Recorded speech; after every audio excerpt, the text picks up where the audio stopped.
Hello दोस्तों, नमस्कार। मैं दीपक लोहिया आप लोगों का फिर से स्वागत करता हूं मेरे यूट्यूब चैनल अपना देवभूमि उत्तराखंड पर। दोस्तों, जैसा कि आप सभी को पता है, हमारे यूट्यूब चैनल पर आजकल डिस्ट्रिक्ट सीरीज चल रही है, जिसमें मैंने कुमाऊं मंडल पूरा कंप्लीट कर दिया है। गढ़वाल मंडल भी 5 डिस्ट्रिक्ट कंप्लीट करते हैं, जिसका आज जो 5वां जो डिस्ट्रिक्ट है पौड़ी गढ़वाल, उसका आज सेकंड पार्ट है। तो देखिए दोस्तों, जो चित्रों के द्वारा मैं आप लोगों को बताऊँगा, ये है माँ धारी देवी का मंदिर। ठीक है, जो आप लोगों को इसमें दिखाई दे रहा है। तो अभी इसकी थ्योरी में कराऊंगा। इसके बाद जो अभी अभी जो नेक्स्ट चित्र है, ये है नागदेव मंदिर। थोड़ा मैंने कुछ ब्लिंक्स के लिए, कुछ टाइम के लिए मैंने आप लोगों को यहाँ पे शो करा रहा हूँ, जो मंदिर आप लोग देख सकें इसमें। ठीक है, थोड़ी जानकारी आप लोगों को हो जाए इसमें। और इसके बाद में जो पढ़ाऊँगा अभी, वो थ्योरिकली कराऊँगा। ठीक है, थ्योरी, उसके बाद जो थ्योरी होगी वो एक्सप्लेन होगा, थोड़ा ज़्यादा होगा। ठीक है, इसमें कुछ स्थान या कुछ जो दार्शनिक स्थल थे वो बच चुके थे कल, इसलिए मैंने सेकंड पार्ट बनाया इसका। ठीक है, ये माँ ज्वाल्पा देवी का मंदिर है।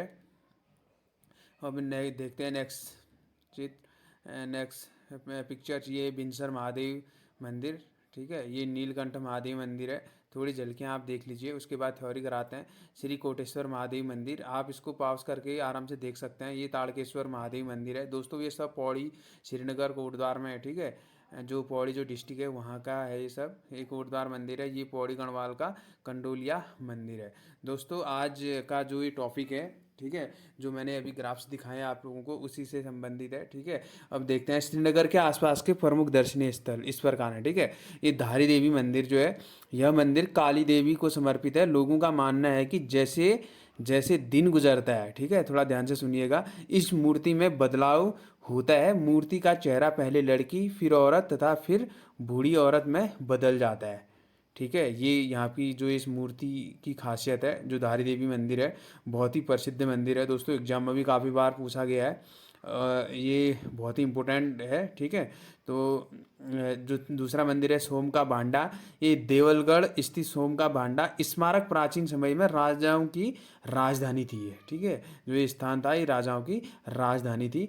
स्मारक की दीवारों पर कूटलिपि अंकित है, जो इतिहास विदों के लिए चुनौती बनी हुई है।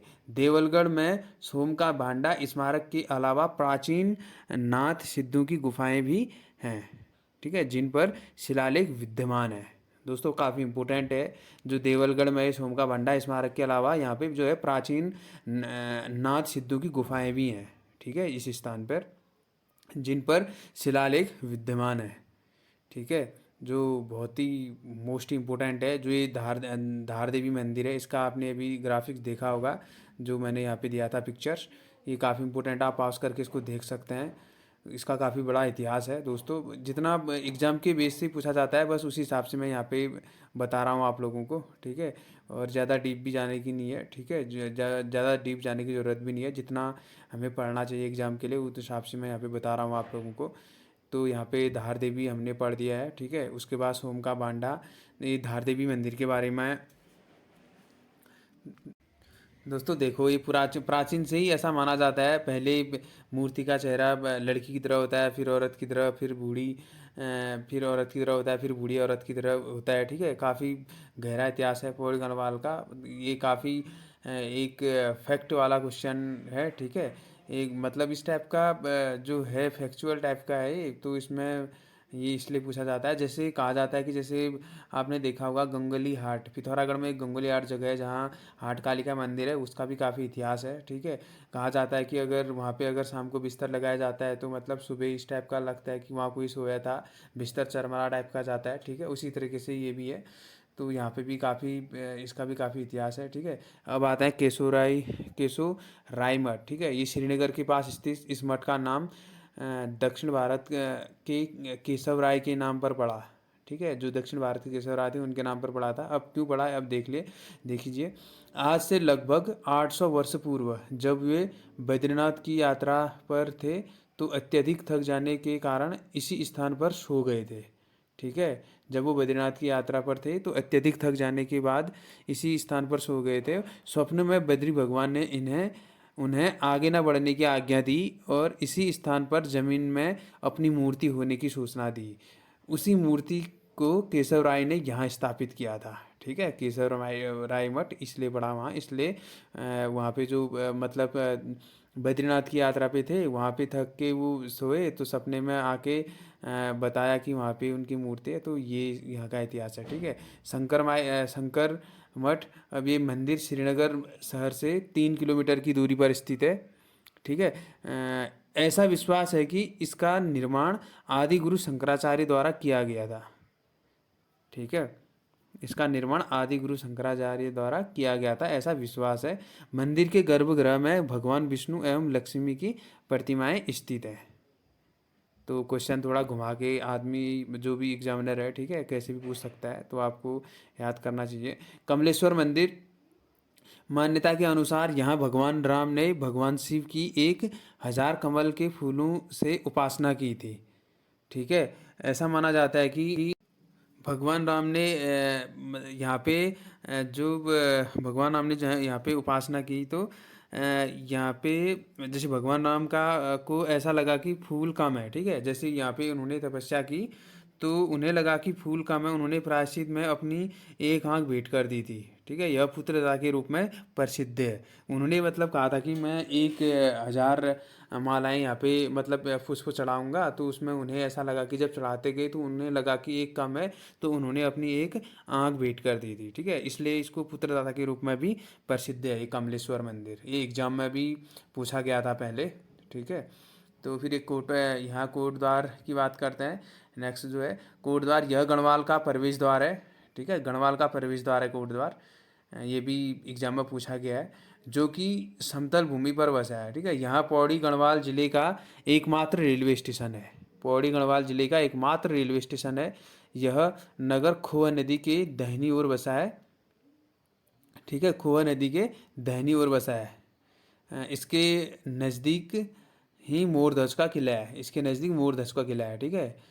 तो क्वेश्चन आ सकता है कि मोरध्वज का किला कहाँ है, तो आप बता सकते हैं, ठीक है। यहाँ गड्ढों के खंडहर पुराने गढ़ों के खंडहर और भग्नावशेष भी हैं। इसके आसपास के प्रमुख दर्शनीय स्थल इस प्रकार हैं, ठीक है। जैसे अब यहाँ पे हम बात करेंगे, जैसे कड़वा आश्रम, कोटद्वार की अगर बात करें तो वहाँ पे कड़वा आश्रम जैसे ये काफ़ी प्रसिद्ध है दोस्तों। देखिए, कोटद्वार से लगभग 10 किलोमीटर दूर शिवालिक श्रेणी के हेमकूट और मणिकूट पर्वतों के मध्य तथा मालिनी नदी के तट पर ऐतिहासिक तथा पुरातात्विक दृष्टि से अत्यंत महत्वपूर्ण यह स्थल स्थित है।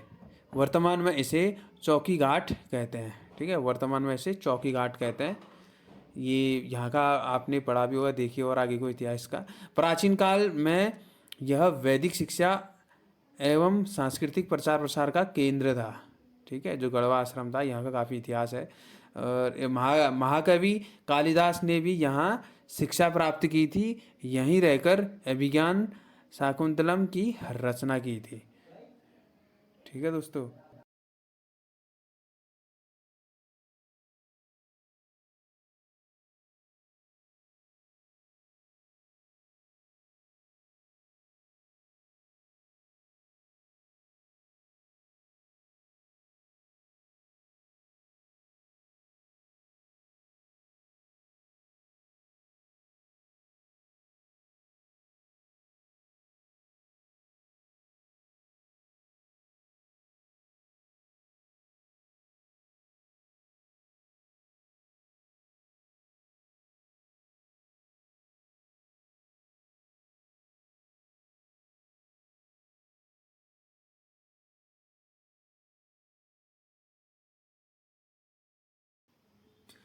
महर्षि महर्षि गौतम, विश्वामित्र व कण्व की तपस्थली कण्वाश्रम, विश्वामित्र व मेनका की पुत्री शकुंतला एवं राजा दुष्यंत के प्रेम तथा भरत के जन्म का भी साक्षी है।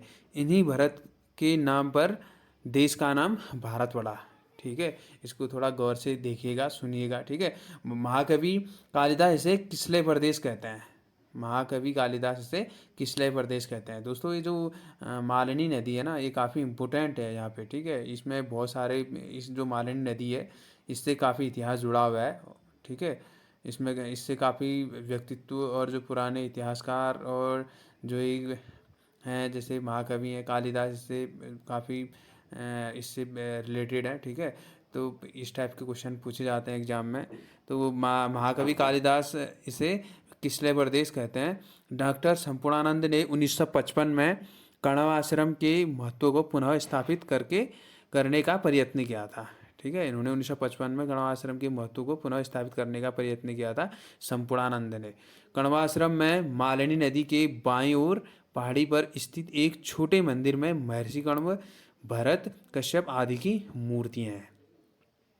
ठीक है, मालिनी नदी के जो बाईं ओर पहाड़ी पर स्थित एक छोटे से मंदिर में महर्षि कण्व की और भरत और कश्यप आदि की मूर्तियां वहाँ स्थित हैं अभी भी।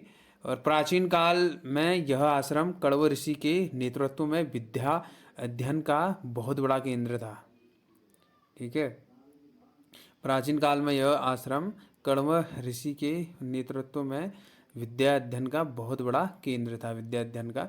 और भारत स्मारक के साथ साथ यहाँ पुरातात्विक महत्व की अनेक मूर्तियाँ सुरक्षित हैं। पुरातात्विक महत्व की अनेक मूर्तियाँ यहाँ स्थित हैं। ठीक है, सुरक्षित है, मतलब ये काफ़ी बहुत ही महत्वपूर्ण है। ठीक है, आप इसको नोट कर सकते हैं दोस्तों। जैसा कि कुछ लोग कह रहे थे सर कि आप वहाँ से पढ़ाते मतलब केशरी नंदन त्रिपाठी, तो मैं आज एक केशरी नंदन त्रिपाठी से ही उड़ा के लाया हूँ। ठीक है, और सिर्फ वही डिक्टू वही पढ़ा रहा हूँ जो इसमें लिखा हुआ है। ठीक है, कुछ लोग कह रहे थे केशरी नंदन त्रिपाठी भी काफ़ी मतलब एग्जाम के बेस से काफ़ी महत्वपूर्ण माना जाता है इस बुक को। आजकल तो वैसे मार्केट में एक से एक बुक आए हैं। ठीक है, तो देख लेते हैं इसको भी। ठीक है, तो सिद्धबली मंदिर, हनुमान जी का यह प्रसिद्ध मंदिर कोटद्वार से मात्र 2 किलोमीटर की दूरी पर स्थित है। ठीक है, जो सिद्धबली मंदिर है। और दुगड्डा यहाँ कोटद्वार से उत्तर में स्थित दुगड्डा को 19वीं शताब्दी में पंडित धनीराम मिश्र ने अपने खेत में बसाया था। देख रहे हो ना यहाँ पे, ये 19वीं सदी में धनीराम मिश्र ने अपने खेत में बसाया था, और जो कि ब्रिटिश काल में गढ़वाल का एक प्रमुख व्यापारिक एवं राजनीतिक केंद्र था। ठीक है, बाद में वो वहीं पे प्राचीन समय में ही जब ब्रिटिश काल चल रहा था उस समय वहाँ का वो व्यापारिक और राजनीतिक केंद्र बना। गढ़वाल क्षेत्र में कुली बेगार प्रथा, डोला पालकी आंदोलन, आर्य समाज की स्थापना एवं स्वराज प्राप्ति की भावना को जागृत करने का श्रेय इसी नगर को है। स्वर्गीय मुकुंदलाल बैरिस्टर के गढ़वाल आने के बाद राजनीतिक क्षेत्र में भी यह नगर स्वतंत्र आंदोलन का प्रमुख गढ़ बना। ठीक है, पंडित जवाहरलाल नेहरू 1930 में पहली बार दुगड्डा नगर में पधारे थे तथा दूसरी बार 1945 में आए। काफ़ी इम्पोर्टेंट है ये चीज़, आप नोट कर सकते हैं। ठीक है, पूछ लेता है कि पंडित जवाहरलाल नेहरू पहली बार दुगड्डा में कब आए थे और दूसरी बार कब आए थे। 1930 में पहली बार आए थे दुगड्डा नगर पे, और दूसरी बार 1945 में आए थे। यहाँ पे दोस्तों जैसा कि डोला पालकी आंदोलन है, ठीक है, और आर्य समाज है, ये किससे जुड़ा है आप लोगों को पता है तो आप कमेंट में करिए, कमेंट के जरिए बताइए या मैं बताऊं यहाँ पे। ठीक है दोस्तों, मैं इसलिए कुछ टॉपिक पे इसलिए क्वेश्चन करता हूँ ना, ताकि मतलब आप लोगों ने पढ़ा होता है वो इतिहास, आप लोगों को मालूम होता है। ठीक है, तो मैं ये सोचता हूँ कि उससे आपका थोड़ा माइंड रिमाइंड हो। ठीक है, वो चीज़ें आपके माइंड पे दोबारा आए, वो चीज़ें आप रिमाइंड करो, इसलिए मैं ये चीज़ें पूछता हूँ। ठीक है, ये जो खास रीज़न है पूछने का। तो दोस्तों ये चंद्रशेखर आज़ाद भी नाथुपुर दुगड्डा निवासी साथी भवानी सिंह रावत की प्रेरणा से युवा साथियों के साथ सन 1930 में दुगड्डा नगर में एक सप्ताह तक रहे और निकट के जंगल में पिस्टल की ट्रेनिंग लिए थे। ठीक है, भवानी सिंह रावत। तो बिनसर महादेव, ये पौड़ी व चमोली के बॉर्डर पर दूधातोली श्रेणी पर स्थित विंसर महादेव का प्राचीन मंदिर व देवस्थल अपनी पुरातत्व प्राचीन समृद्धि के लिए प्रसिद्ध है। ठीक है, इसी देवस्थल को तालेश्वर दानपत्रों में वीरणेश्वर स्वामी कहा गया है। ठीक है, इस देवस्थल को जो है तालेश्वर दानपत्रों में वीरणेश्वर स्वामी कहा गया है। कार्तिक पूर्णिमा को यहाँ बड़ा मेला लगता है। ठीक है, कार्तिक पूर्णिमा को यहाँ बड़ा मेला लगता है जिसमें गढ़वाल कुमाऊं के लोग सम्मिलित होते हैं। यहाँ से सूर्योदय और सूर्यास्त का मनोरम दृश्य दिखा देता है। ठीक है, तो दोस्तों काफ़ी इम्पोर्टेंट है ये। मैंने आप लोगों से कहा भी था जो विंसर महादेव है, आप किसी ने कमेंट के जरिए मुझे बताया नहीं। विंसर महादेव मंदिर, जैसे यहाँ पे पौड़ी गढ़वाल में तो एक विंसर महादेव मंदिर और भी है, आप लोग कमेंट के जरिए बता सकते हैं। ठीक है, और अब नीलकंठ महादेव शिव जी का यह प्रसिद्ध मंदिर गंगा जी के निकट एक पहाड़ी पर है। ठीक है, यहाँ शंभु निशंभु नामक 2 पर्वत हैं। ठीक है, शिव जी का यह प्रसिद्ध मंदिर गंगा जी के निकट है और गंगा जी के निकट एक पहाड़ी पर है। ठीक है, और यहाँ पे शंभु निशंभु नामक 2 पर्वत हैं। शंभु निशंभु नामक 2 पर्वत कहाँ हैं? तो नीलकंठ महादेव के यहाँ पे। ठीक है, जो पौड़ी गढ़वाल पे है। ठीक है, तो आप इसको नोट डाउन कर सकते हो। ठीक है, तो ज्वाला देवी मंदिर देवी दुर्गा को समर्पित इस क्षेत्र की प्रसिद्ध शक्तिपीठ पौड़ी कोटद्वार मोटर मार्ग पर पौड़ी से लगभग 34 किलोमीटर दूर स्थित है। ठीक है, ज्वाला देवी मैंने आप लोगों को एक जो फर्स्ट में ग्राफिक्स दिए थे, जो पिक्चर्स दिए थे, उसमें मैंने ये मंदिर भी डाला है, आप आराम से देख सकते हैं उसको पॉज करके। लैंसडाउन यह सैन्यनगर कोटद्वार से 37 किलोमीटर तथा पौड़ी से 81 किलोमीटर की दूरी पर स्थित है। ठीक है, इस स्थान की खोज सन 1887 में लॉर्ड लैंसडाउन ने की थी। ठीक है, लॉर्ड लैंसडाउन ने की थी। बहुत ही इंपॉर्टेंट है दोस्तों ये स्थान। ठीक है, अतः उन्हीं के नाम पर इस स्थान का यह नाम पड़ा। ठीक है, भारतीय सेना के विख्यात गढ़वाल राइफल्स का कमांडर ऑफिस यहीं पर स्थित है। ठीक है, जो भारतीय सेना का तो विख्यात गढ़वाल राइफल्स का कमांड ऑफिस यहीं पर स्थित है। यहाँ पर प्रसिद्ध कालेश्वर महादेव का मंदिर है, जिस कारण इस नगर को कालेश्वर भी कहा जाता है। ठीक है, यहाँ पे कालेश्वर महादेव का मंदिर है, तो इसी कारण इसको कालेश्वर महादेव भी कहा जाता है। युद्ध स्मारक और गढ़वाली मैस यहाँ के दर्शनीय स्थल है। ठीक है, युद्ध स्मारक और गढ़वाली मैस यहाँ के दर्शनीय स्थल है, काफ़ी इम्पोर्टेंट है, हाईलाइट भी कर रखा है। ठीक है, पुरानी बुक्स थी दोस्तों, मैंने उससे ये लिया है। कुछ लोग कह रहे थे कि सर कृष्णानंद त्रिपाठी से भी आप कभी पढ़ाइए करके, आज ये पहला है। ठीक है, तारकेश्वर मंदिर शिव का यह प्रसिद्ध मंदिर लैंसडाउन से 36 किलोमीटर की दूरी पर स्थित है। ठीक है, आते हैं देवलगढ़ गढ़वाल राजाओं की राजधानी रही है, जो कि बाद में श्रीनगर में स्थापित हुई। यहाँ राजराजेश्वरी देवी का प्राचीन मंदिर है, जो गढ़वाल नरेशों की कुल देवी के रूप में प्रसिद्ध है। ठीक है, यह श्रीनगर से लगभग 20 किलोमीटर दूर 4000 फीट की ऊंचाई पर स्थित है। ये देवलगढ़ ये है। ठीक है, देवलगढ़ के बारे में हमने पढ़ लिया। उसके बाद कूट महादेव का मंदिर पट्टी सितानेस्यू में स्थित है। यह स्थल महर्षि वाल्मीकि की तपस्थली भी रही है। ठीक है, महर्षि वाल्मीकि दोस्तों जिसने ठीक है, तो जिसने रामायण की रचना की थी। ठीक है, ये महर्षि वाल्मीकि। तो मान्यता है कि लवकुश द्वारा राम के अश्वमेध यज्ञ का घोड़ा रोकने से राम का यहाँ आगमन हुआ था। मान्यता है कि सीता यहाँ के फलस्वाणी गांव के मैदान में कार्तिक शुक्ल पक्ष द्वादशी के दिन धरती की गोद में समाई थी। दोस्तों ये जो आज वीडियो था कृष्णनंदन त्रिपाठी से लिया गया, हूबहू मैंने यहाँ पे जो वीडियो बनाई उसी के ज़रिए मैंने आप लोगों को बताया था। इसके अलावा मैंने कोई एक्सप्लेन दोबारा इसमें किया नहीं था। ठीक है, तो दोस्तों आज की वीडियो कैसी लगी मुझे प्लीज़ फीडबैक ज़रूर दें। अगर